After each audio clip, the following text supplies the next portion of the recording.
The team that scores more goals wins the match. जो team ज्यादा गोल करती है जीत जाती है।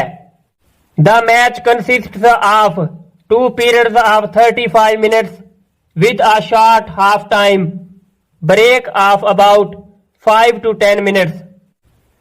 मैच 35 मिनटों के 2 दौरानियों पर मुश्तमिल होता है और आधे खेल के बाद तकरीबन 5 से 10 मिनट का एक वक्फा होता है। If there is an even score or tie at the end of regulation time 2 extra time periods of 7.5 minutes can be given। अगर स्कोर बराबर हो जाए या मुकर्ररा वक्त के इख्तिताम पर टाई हो जाए तो 7.5 मिनट के 2 मजीद दौरानिये दिए जा सकते हैं।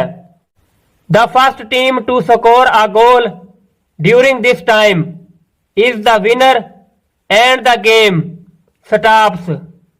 इस वक्त के दौरान पहले गोल करने वाली टीम जीत जाएगी और खेल खत्म हो जाएगा। This is called the golden goal rule. यह सुनहरी गोल का असूल कहलाता है। If there is still a tie at the end of extra time penalty strokes will decide a winner. अगर अब भी फालतू वक्त के इख्तिताम पर टाई है तो पेनल्टी स्ट्रोक्स जीतने वाले का फैसला करेंगे।